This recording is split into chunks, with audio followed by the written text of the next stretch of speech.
Covering news where you live. This is 5 News.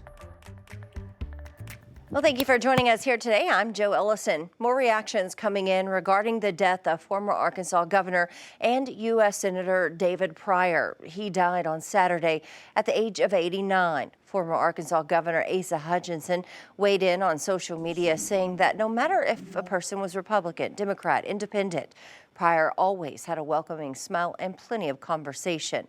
Senator John Bozeman also released a statement saying in part that he greatly admired the courtesy, integrity, and wisdom of the former governor. Pryor personally modeled and instilled in others.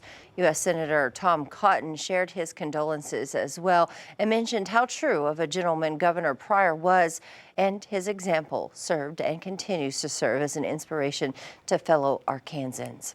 Well, today the man accused of driving drunk and killing a 4-year-old boy in Worcester is due in court and could see his bond amount change. Court records say the LaFleur County District Judge has set a motion hearing on a bond request from both prosecutors and attorneys for Miguel Reyes. The 18-year-old was arraigned on charges of first-degree manslaughter, aggravated DUI, and misdemeanor reckless driving.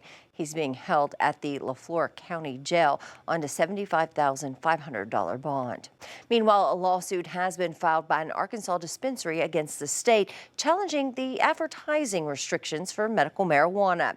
Right now, the law says dispensaries can't advertise in any form unless they can prove that no more than 30% of their audience is children. This comes as northern Arkansas has seen more billboard advertising for Missouri dispensaries, which the state cannot regulate.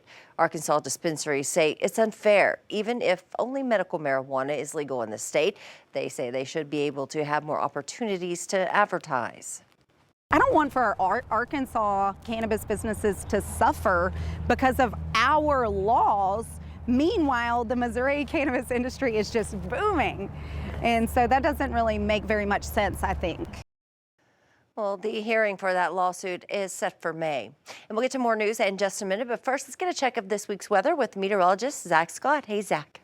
Hey, Joe, we've got a really nice Monday. Temperatures were pretty cool the last couple of days behind late last week's cold front.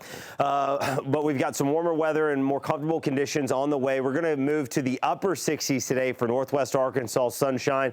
And we've got a south wind about 10 to 20 miles per hour. That wind could still make it cool, certainly starting out pretty cool across all of 5 country with temperatures ranging from the lower to upper 30s today. Upper 60s, low 70s with sunshine will feel fantastic. In the River Valley, southerly winds about 5 to 15 miles per hour. Let's jump to Tuesday.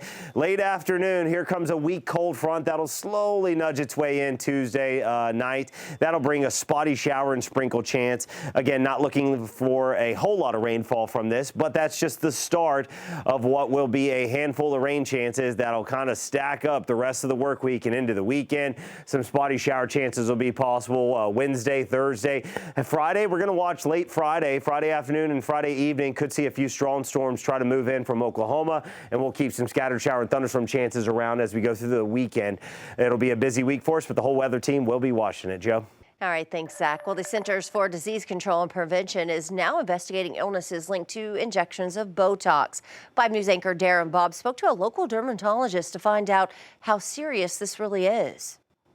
The CDC and the FDA say the injections were administered in non-medical settings like Botox parties at homes or cosmetic spas.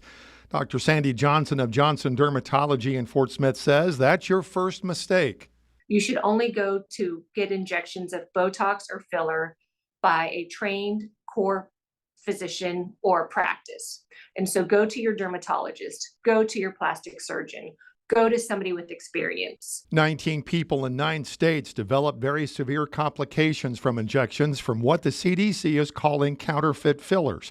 2 people developed blurred or double vision, facial drooping, and had difficulty breathing after these injections. Dr. Johnson says, do your homework. People to ask 3 questions. 1, is your injector licensed in their state to practice medicine? Because injection of fillers and Botox are a medical procedure. 2, how long have they been doing it and what is their training?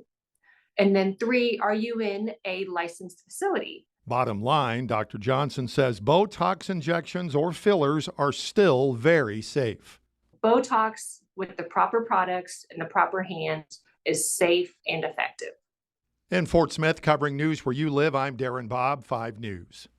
Well, thank you for joining us here today for the latest news and weather where you live. Catch up with us again tomorrow right here for more.